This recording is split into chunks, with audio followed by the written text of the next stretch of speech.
दिमाग खराब मत करो। If charge is distributed uniformly on the surface, on the surface. If charge is distributed uniformly in the line, then line charge distribution. If charge is distributed uniformly on the surface, then surface charge distribution. Then it is called surface charge distribution.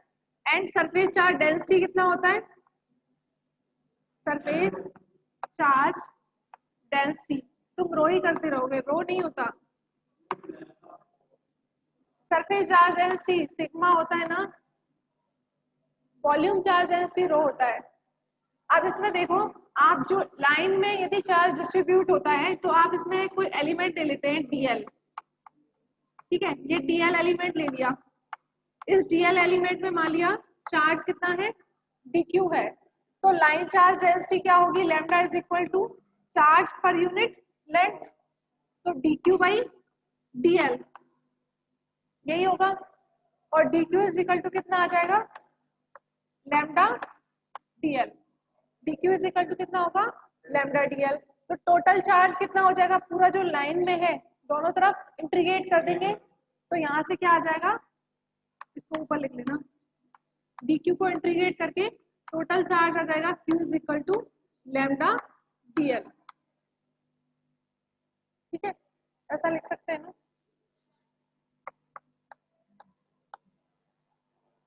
If charge is distributed in a line then total charge q is equal to कितना होता है, lambda dl। And if charge is distributed uniformly on the surface then surface charge density sigma is equal to क्या होगा, charge per unit area. Surface है ना तो क्या आता है, एरिया आएगा। जैसे यहाँ लाइन में चार्ज था, यहाँ किसी सरफेस में चार्ज जो है यूनिफॉर्मली डिस्ट्रीब्यूट है तो कंटिन्यूअस सरफेस चार्ज डिस्ट्रीब्यूशन हो गया। सरफेस चार्ज डेंसिटी क्या होती है आपकी, सिग्मा इज इक्वल टू कितना होगा, चार्ज पर यूनिट एरिया। क्योंकि ये सरफेस है ना तो इसका एरिया होगा वो कितना होगा, मान लीजिए इसमें आपने कोई एलिमेंट ले लिया, ये इसमें डीएस एलिमेंट में चार्ज है आपका डीक्यू। डीएस एलिमेंट में चार्ज कितना है, डीक्यू। तो सरफेस चार्ज डेंसिटी क्या होगी, चार्ज पर यूनिट एरिया, तो dq by ds, dq by ds। Total charge on the surface, भूल गए हो तुम, सारी चीजें 12th में पढ़ी है। Total charge on the surface वो कितना हो जाएगा, dq को इंटीग्रेट करना है, q is equal to sigma ds। यहाँ से dq इज इक्वल टू कितना आएगा, सिग्मा ds, और उसको इंटीग्रेट कर देंगे तो q इज इक्वल टू कितना हो जाएगा, sigma ds integration across whole surface, ऐसा लिख सकते हैं। अब आता है तुम्हारा rho, volume charge density.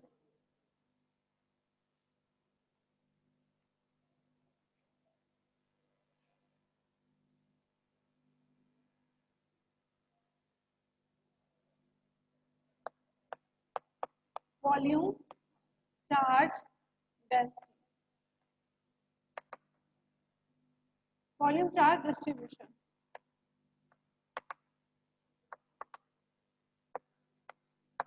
if charge is distributed uniformly on in the volume, charge is distributed uniformly in the volume, then it is called volume charge distribution। and volume charge density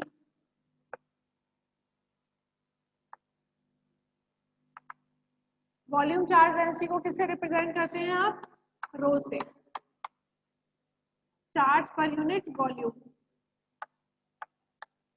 charge per unit volume. अब आप जैसे volume मान सकते हैं, कोई cube है, volume ही तो हो गया क्यूब, 3 डायमेंशनल, और उस क्यूब में चार्ज जो है कंटिन्यूसली डिस्ट्रीब्यूट है। इसमें मैंने कोई डीवी वॉल्यूम एलिमेंट ले लिया, उस डीवी वॉल्यूम एलिमेंट में चार्ज कितना है आपका, डीक्यू है, ठीक है।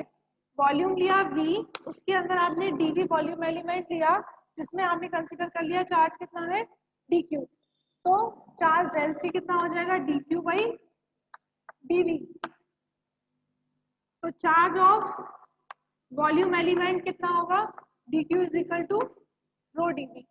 ये जो चार्ज है आपका dq is equal to rho dv, वो क्या है, आपके वॉल्यूम चार्ज एलिमेंट का, वॉल्यूम एलिमेंट का चार्ज है। तो total charge of the volume, total charge of the volume, उसके लिए क्या करेंगे, इंटीग्रेट कर देंगे इसको बोथ साइड्स में अक्रॉस द होल वॉल्यूम। तो Q इज इक्वल टू कितना आ जाएगा, वॉल्यूम चार्ज रो dv, ठीक है, समझ आ गया। Q is equal to line charge density से क्या आया था, किसी लाइन में है तो lambda dl, Q is equal to surface में है तो surface charge distribution across whole surface, and Q is equal to across whole volume, volume charge density. ये हो गए आपके 3 चार्जेस। लाइन में कंटिन्यूसली डिस्ट्रीब्यूटेड है तो लाइन का टोटल चार्ज कितना होगा, lambda dl, linear charge density, line charge density. Surface में कंटिन्यूसली डिस्ट्रीब्यूटेड है तो सरफेस चार्ज डेंसिटी। वॉल्यूम में कंटिन्यूसली डिस्ट्रीब्यूटेड है तो volume charge density across whole surface across whole volume, ठीक है। अब आपको कैलकुलेट क्या करना है, electric field due to the continuous charge distribution. Electric field आपको कैलकुलेट करना है due to the continuous charge distribution. इसके लिए मैंने आपको पहले ही कंटिन्यूअस चार्ज डिस्ट्रीब्यूशन बता दिया था कि कंटिन्यूअस चार्ज डिस्ट्रीब्यूशन होता क्या है। अब हम कैलकुलेट करेंगे electric field at any point due to the volume charge distribution. मिटा दूं ये। अब कंटिन्यूअस में तो तीनों ही कंटिन्यूअस चार्ज हो सकते हैं ना, linear continuous charge distribution, surface continuous charge distribution और वॉल्यूम कंटिन्यूअस चार्ज डिस्ट्रीब्यूशन। तो हम निकाल रहे हैं due to the volume continuous charge distribution. Electric field due to the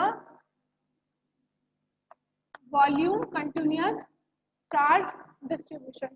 तो मैंने कोई वॉल्यूम ले लिया, ये आपका कोई वॉल्यूम है, क्यों 3 डायमेंशनल कोई वॉल्यूम है, इसमें चार्ज जो है कंटिन्यूअसली डिस्ट्रीब्यूटेड है, मतलब हर एक पॉइंट पर वॉल्यूम चार्ज डेंसिटी क्या है, इसमें सेम है। तो इसमें सबसे पहले मैं कंसीडर कर लेती हूँ कोई डीवी, टोटल वॉल्यूम ये क्या है, वी, टोटल वॉल्यूम क्यूब का जो है वो वी है। इसमें मैंने कोई वॉल्यूम एलिमेंट ले लिया इस क्यूब के अंदर, वो है डीवी। अब इस वॉल्यूम वी के अंदर टोटल चार्ज क्यू है, इस डीवी वॉल्यूम एलिमेंट में मैंने चार्ज कंसीडर कर लिया डी क्यू है, ठीक है। अब मैं लिखती हूँ इलेक्ट्रिक फील्ड। अब मुझे किसी पॉइंट यहाँ पर इलेक्ट्रिक फील्ड निकालना है due to this whole charge q, ठीक है। तो to find out the electric field, to find out the electric field due to the continuous volume charge Q. First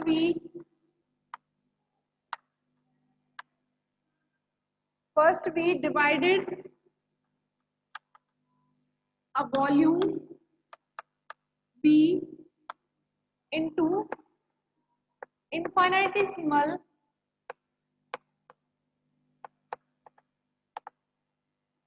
volume elements. ठीक है। इस वॉल्यूम बी को हमने इनफाइनिटेसिमल वॉल्यूम एलिमेंट डीवी में divide कर दिया, ठीक है। एंड हैविंग चार्ज कितना है उस एलिमेंट का, डीवी वॉल्यूम एलिमेंट का चार्ज कितना है, डीक्यू, ठीक है। तो फर्स्ट हम क्या कैलकुलेट करेंगे कि डीवी वॉल्यूम एलिमेंट की डीक्यू चार्ज की वजह से पॉइंट पी पर फील्ड कितना होगा, डीवी वॉल्यूम एलिमेंट के डीक्यू चार्ज पॉइंट पी पर इलेक्ट्रिक फील्ड कैलकुलेट करेंगे। उसके बाद में क्या करेंगे, उसका इंटीग्रेट कर देंगे तो होल चार्जेस की वजह से आ जाएगा। Now the electric field at point P due to the charge due to the volume element dV of charge dq, ठीक है। जो dV वॉल्यूम एलिमेंट है जिसका चार्ज dq है, उसकी वजह से पॉइंट P पर इलेक्ट्रिक फील्ड कितना होगा, dE होगा, बिकॉज मैं क्या ले रही हूँ, dV वॉल्यूम एलिमेंट, तो उसकी वजह से इलेक्ट्रिक फील्ड कितना होगा, dE, ठीक है। तो dE इज इक्वल टू होता क्या है, इस प्लस क्यू चार्ज की वजह से इस पॉइंट P पर इलेक्ट्रिक फील्ड कैसे लिखते हैं आप, KQ by distance between them, KQ by r square, r cap लिखते हैं ना। अब चार्ज कितना है आपका, DQ, तो कितना फील्ड होगा, K DQ by r square r cap, if r is the distance between point P and charge dq, ठीक है। तो अब यहाँ पर and the volume charge density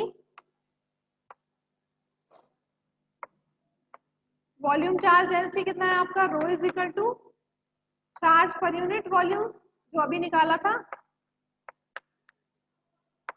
और वो कितना होता है dq बाई dv। तो वॉल्यूम एलिमेंट का चार्ज कितना आ जाएगा, dq is equal to rho dv,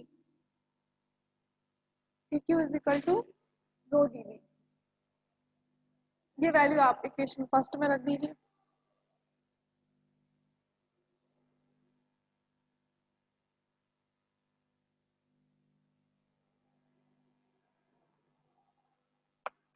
number first और ये इक्वेशन नंबर सेकंड।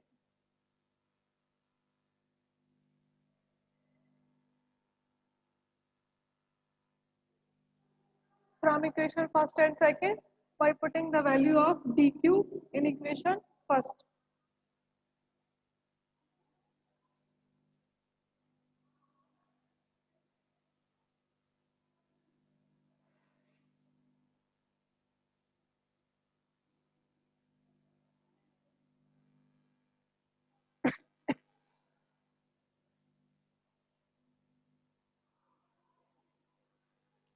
लिख तो लिया था ना हमने,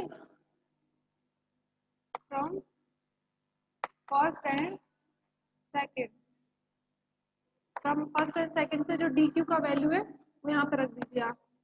d vector is equal to कितना आएगा, k by r square rho dv r cap, ठीक है। नाउ द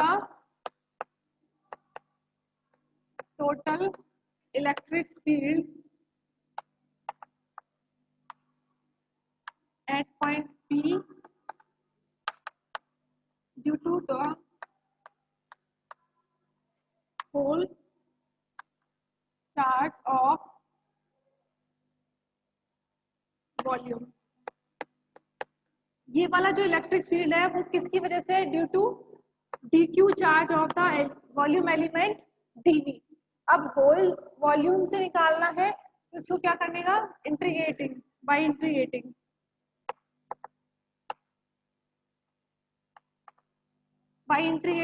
d को आपने इंटीग्रेट किया कितना आ जाएगा, e, बोथ साइड्स में इंटीग्रेट करना है तो k by r square rho dv across whole volume r cap, ठीक है। तो ये आ गया आपका electric field due to the continuous volume charge distribution here rho is the volume charge density. Equation number 4. Equation number 4 represent the whole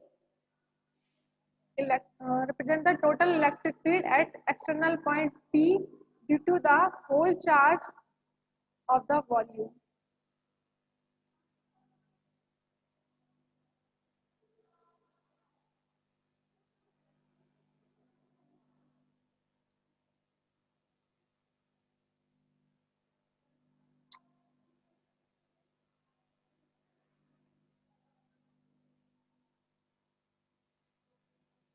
next अब कल पढ़ाएंगे potential energy at the surface of conducting sphere.